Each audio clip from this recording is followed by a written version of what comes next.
Bonsoir à tous, amateurs d'épouvante et de frissons, et bienvenue dans une nouvelle histoire d'horreur qui entre à vos cauchemars. Le récit de ce soir vous fera découvrir le don très particulier d'une jeune femme, et le terrible dilemme qu'il va entraîner. Je ne vous en dis pas plus, et je vous laisse le découvrir.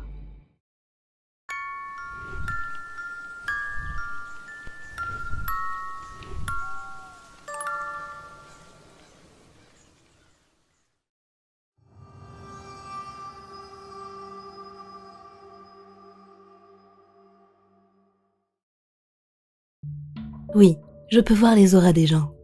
Je déteste le dire d'une façon aussi crue.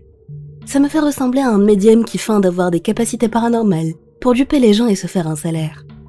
Je n'ai jamais gagné d'argent avec mon don. Je n'en ai jamais profité.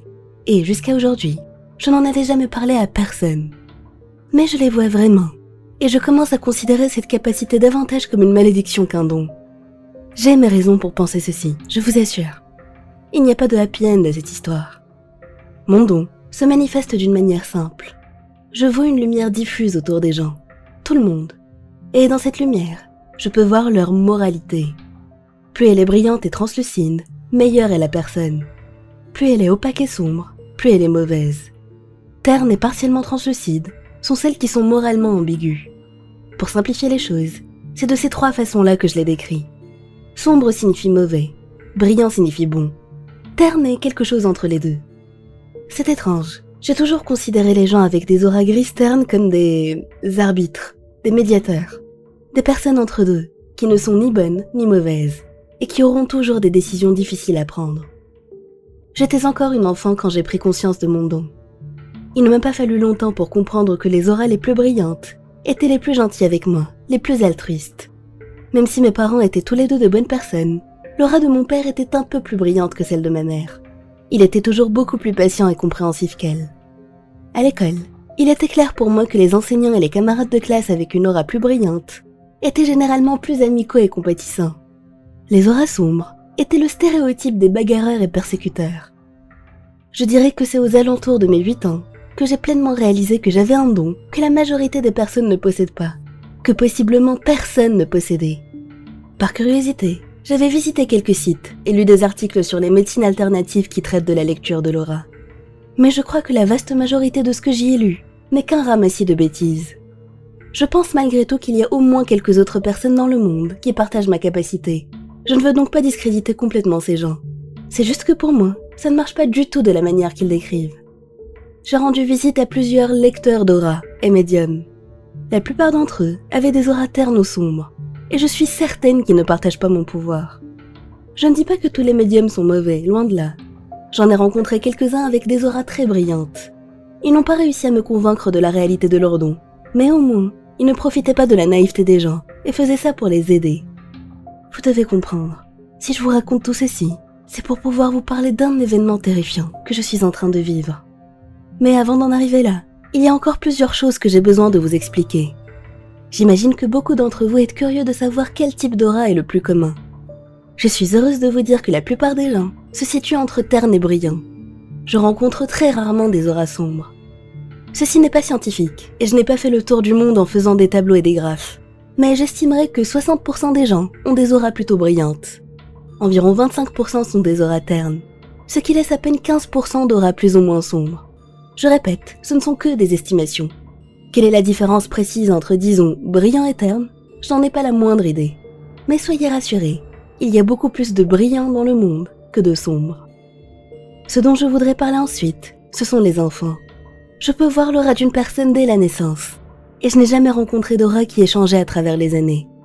Je ne suis pas certaine de ce que cette information représente dans le débat inné contre éducation. Et je ne suis pas non plus en train de dire que les personnes avec des auras sombres se comporteront toujours mal et vice-versa.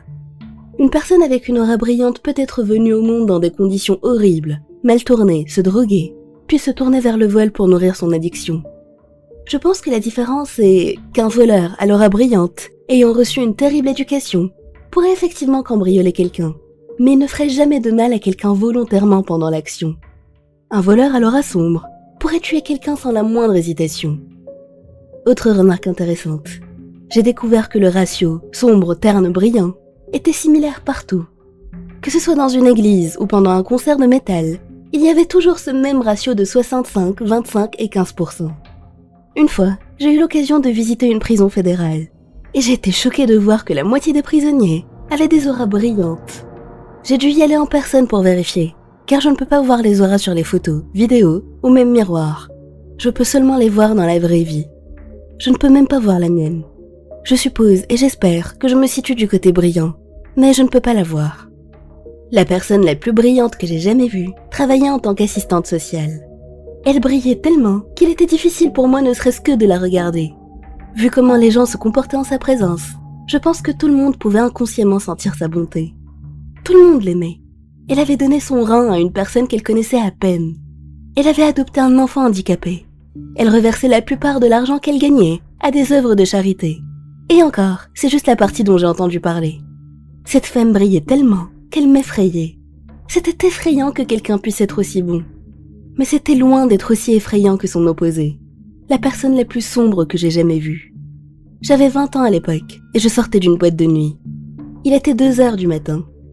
Un homme marchait silencieusement le long de la rue. Je ne l'ai pas vu tout de suite, mais je remarquais la lumière qui faiblissait autour de moi. Cet homme était tellement sombre qu'il absorbait partiellement la lumière autour de lui. Je l'ai fixé intensément. Il avait l'air désespéré, cruel, sans la moindre once d'humanité. Quand il a levé les yeux et verrouillé son regard sur moi, ça m'a fait tomber en arrière. Il a eu un rictus, me regardant comme s'il savait ce que je pouvais voir. J'ai vu son visage de près. Je ne l'oublierai jamais. Je l'ai tout de suite reconnu quand j'ai vu sa photo quelques semaines plus tard, à la une du journal. Il avait assassiné son ex-épouse et ses 2 enfants, de sang-froid. Enfin bref, je dois vous le dire, j'ai assez tourné en rond. La raison pour laquelle je vous raconte tout ceci.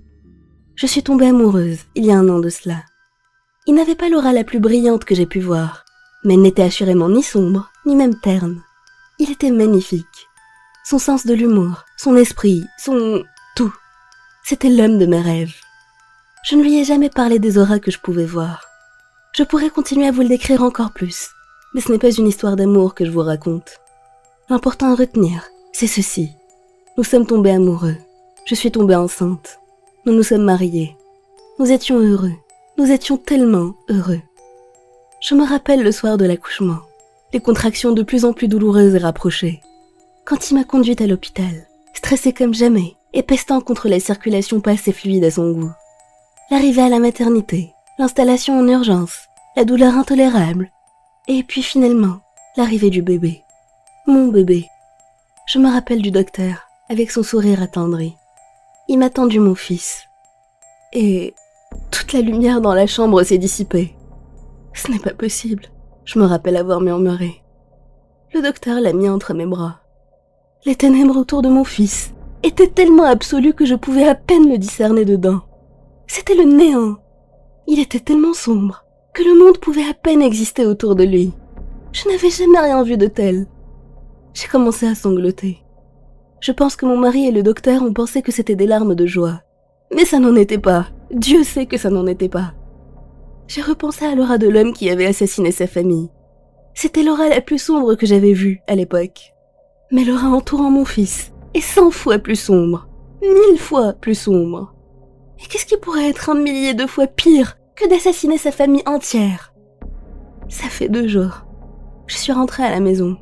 Les ténèbres de mon fils sont tellement extrêmes qu'elles assombrissent le couloir menant à sa chambre. Mon mari sait que quelque chose ne va pas. Il pense que je fais un baby blues. Si seulement il savait. Qu'est-ce que je fais maintenant? C'est mon fils. Il y a à peine 20 minutes, je me suis tenue au-dessus de lui, tenant un oreiller contre son visage. Mais je n'ai pas pu le faire. Une mère capable d'assassiner son bébé âgé de 2 jours, quelle couleur aurait son aura? Et voici donc la pensée qui continue de me torturer l'esprit, pendant que je suis assise là, seule. J'ai pensé aux mères des pires humains ayant existé. Celle d'Adolf Hitler, de Joseph Staline. Si leur mère avait su ce qu'ils deviendraient, les aurait-elle tués dans leur berceau? Aurait-elle eu la force de tenir l'oreiller aussi longtemps qu'il aurait fallu? Je peux voir la chambre de mon fils depuis la mienne. Le couloir semble s'assombrir de plus en plus. Je regarde mes mains en pensant à ça. Peut-être que je deviens folle, mais on dirait qu'il y a une aura autour de mes mains et de mes bras maintenant. C'est gris, c'est terne. Peut-être que ça a toujours été terne. Je regarde l'oreiller à côté de moi. La lueur grisâtre et terne autour de mes mains est plus visible que jamais. Peut-être qu'il est temps. Peut-être que c'est la raison pour laquelle j'ai ce don. Tout était prédestiné pour atteindre ce moment précis. Peut-être qu'il est temps. Je pense qu'il est temps.